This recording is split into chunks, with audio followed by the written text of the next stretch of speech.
Hay un momento muy concreto que casi todos vivimos alguna vez, aunque no siempre le prestamos atención. Estás en la ducha, el agua cayendo constante, el baño cerrado, el vapor empañando un poco todo, y la cabeza en un lugar raro, como si estuviera despierta pero sin apuro. No estás pensando activamente en nada importante, no estás resolviendo nada a propósito, y de golpe aparece una idea.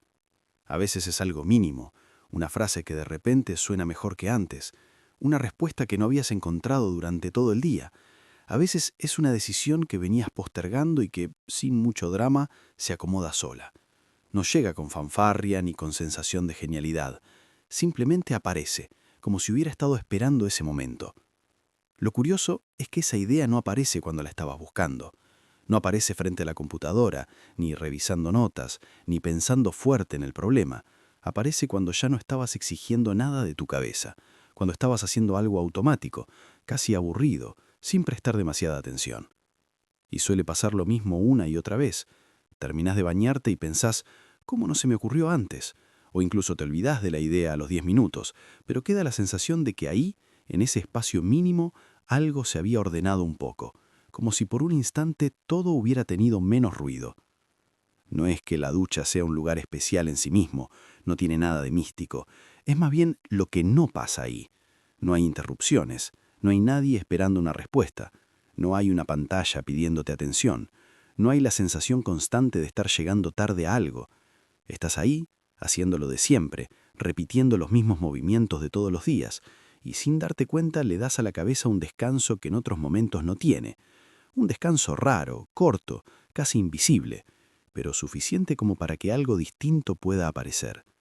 La ducha tiene ese silencio particular que no es un silencio total, porque el agua hace ruido, el extractor a veces suena, y sin embargo es un silencio que tapa otras cosas. No escuchás notificaciones, no escuchás voces, no escuchás pedidos. Ese ruido constante funciona casi como una pared, separando lo que pasa afuera de lo que pasa en tu cabeza.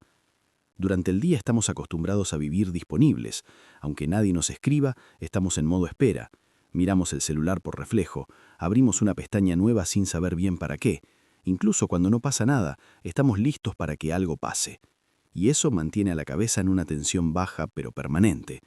En la ducha, esa disponibilidad se corta, no porque sea imposible salir a atender algo, sino porque, por un rato, no corresponde. Nadie espera que contestes un mensaje con shampoo en el pelo. Nadie espera que tomes una decisión importante mientras te enjuagás. Es un momento socialmente inútil, y justamente por eso funciona. No tenés que producir nada ahí adentro. No tenés que avanzar con nada. No hay métricas, no hay resultados, no hay comparación. Lo único que está pasando es el tiempo, pasando despacio. Y esa falta de exigencia cambia la forma en la que la cabeza se mueve. Las ideas suelen aparecer cuando no están siendo evaluadas, cuando no las estás midiendo ni juzgando en el mismo instante en que surgen. En la ducha no hay espacio para ese filtro inmediato. Lo que aparece, aparece sin pedir permiso, sin tener que justificar su utilidad. Y en ese contexto, la cabeza se permite irse un poco por las ramas, pensar algo y soltarlo, volver a otra cosa, dejar frases a medio armar. No hay apuro por cerrar nada. Y aunque parezca que no está pasando nada importante, muchas veces es ahí donde algo empieza a acomodarse de una forma distinta. El resto del día suele ser bastante distinto, no porque siempre sea caótico, sino porque está lleno de pequeñas presiones que se acumulan. Cosas que no son urgentes pero tampoco pueden esperar demasiado. Mensajes que llegan tarde, pendientes que se estiran, decisiones chicas que igual hay que tomar. Todo eso va ocupando espacio, aunque no lo notemos. Incluso cuando creemos que estamos tranquilos, muchas veces estamos cansados. No un cansancio físico fuerte, sino uno más difuso, como si la cabeza nunca terminara de apagarse.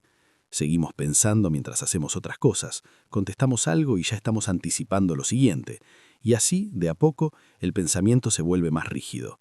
Cuando la cabeza está en ese estado, las ideas no fluyen, se empujan, todo cuesta un poco más. Lo que antes parecía simple se vuelve confuso, y cuanto más tratamos de forzar una solución, más lejos parece quedar, no porque no sepamos qué hacer, sino porque estamos demasiado metidos adentro del problema. El trabajo tiene mucho que ver con eso, no importa si es creativo, técnico o repetitivo. La lógica es parecida. Hay tiempos, hay expectativas, hay resultados que se esperan, y aunque nadie esté mirando directamente, uno siente que debería estar avanzando, resolviendo, demostrando algo. En ese contexto, pensar se vuelve una tarea más, algo que hay que hacer bien, algo que hay que hacer rendir. Y cuando pensar se convierte en una obligación, pierde cierta soltura, se vuelve más literal, más predecible, menos abierto a caminos raros. Por eso muchas veces pasamos horas dando vueltas sobre lo mismo sin llegar a ningún lado, y después, en un momento completamente distinto, la cosa se destraba, no porque el problema haya cambiado, sino porque cambió el estado desde el que lo miramos, y ese cambio, durante el día, es difícil de lograr a propósito. Hay una diferencia grande entre pensar algo y empujarlo. Pensar puede ser liviano, incluso errático. Empujar, en cambio, cansa rápido. Y durante el día solemos empujar las ideas como si fueran objetos pesados, esperando que avancen solo porque les ponemos más fuerza.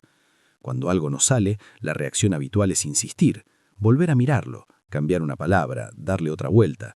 Y a veces eso sirve, claro, pero muchas otras veces lo único que logra es endurecer todavía más el problema, como si al tocarlo demasiado perdiera flexibilidad. En la ducha pasa lo contrario.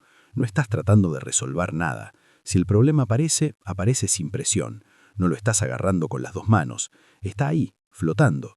Y eso permite verlo entero, no solo desde el punto donde duele. Es común que en esos momentos surja una idea que no es una solución completa, pero sí un movimiento distinto. Algo que te saca del lugar donde estabas trabado.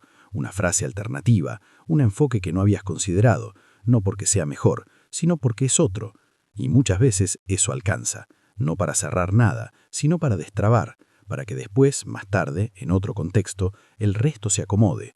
Pero ese primer gesto suele aparecer cuando dejas de empujar. Lo curioso es que no se siente como un esfuerzo mental, no hay concentración, no hay tensión. La idea aparece casi como un comentario al pasar, como si no fuera tan importante, y justamente por eso entra, porque no está compitiendo con nada, porque no llega con exigencias. Estar solo no siempre significa lo mismo. Hay momentos de soledad que pesan, que se sienten largas, incómodas, llenas de ruido interno, y otros momentos de soledad que son livianos, casi funcionales. La ducha suele pertenecer a este segundo tipo. Es una soledad corta, acotada, sin compromiso. Sabes que no te quedás ahí para siempre. En unos minutos volvés al mundo, a la rutina, a lo que estabas haciendo. Y justamente por eso no hay ansiedad por llenarla con nada. En ese espacio, la cabeza se permite pensar cosas que en otros momentos descarta rápido. Pensamientos incompletos, pensamientos que no llevan a ningún lado, dudas que no exigen respuesta inmediata. Nadie te está pidiendo coherencia, ni claridad, ni seguridad. A veces incluso aparecen pensamientos que durante el día evitás, no porque sean graves, sino porque no encajan en el ritmo productivo. Preguntas sin forma, sensaciones vagas, cosas que no sabrías explicar bien si te las pidieran. Y eso también es parte de por qué aparecen ideas ahí, porque no todo lo que pensamos necesita ser defendido o justificado. Algunas cosas solo necesitan existir un rato, sin que nadie las evalúe. En la ducha, ese permiso está dado, no explícitamente, pero está. Y la cabeza lo aprovecha, se mueve de otra manera, se permite caminos que en otros momentos parecerían una pérdida de tiempo. Y en esa aparente pérdida, a veces aparece algo que valía la pena. Después salís de la ducha y el mundo vuelve a aparecer de golpe. La toalla, la ropa, el celular que estaba esperando afuera, el ruido de siempre. A veces la idea sigue ahí, intacta. Otras veces se diluye rápido, como si nunca hubiera estado del todo. Pero algo queda, una sensación leve de orden, o al menos de menos ruido. No siempre podés llevarte la idea tal cual apareció. Muchas veces, cuando intentás pensarla de nuevo, ya no funciona igual, como si necesitara ese contexto específico para existir. Y está bien, no todo lo que aparece ahí tiene que transformarse en algo concreto. Tal vez lo importante no sea la idea en sí misma, sino entender qué pasó alrededor, qué se apagó durante esos minutos, qué dejó de apurar, qué dejó de pedir resultados. Porque eso que se suspendió en la ducha no es tan distinto de lo que nos acompaña el resto del día. Vivimos bastante acostumbrados a estar en modo respuesta, a tener que opinar, decidir, resolver, y aunque nadie nos lo pida directamente, lo hacemos igual. Sostener eso todo el tiempo tiene un costo, aunque no siempre lo notemos. La ducha corta ese circuito por un rato, no como una solución, sino como una pausa breve, casi accidental. Y en esa pausa, la cabeza se comporta distinto, no mejor, no peor, distinto. Quizás por eso esas ideas aparecen ahí, sin aviso, sin intención, no porque la ducha tenga algo especial, sino porque es uno de los pocos lugares donde dejamos de pedirnos algo constantemente, donde pensar no tiene que servir para nada inmediato. Y tal vez no haya más que eso, no una fórmula, no un método, no algo que se pueda repetir a voluntad, solo la constatación de que cuando bajamos un poco el ritmo, cuando dejamos de empujar, cuando nadie nos está mirando, algo adentro encuentra espacio para moverse. Después el agua se corta, el vapor se va y todo sigue. Pero durante esos minutos, algo pasó.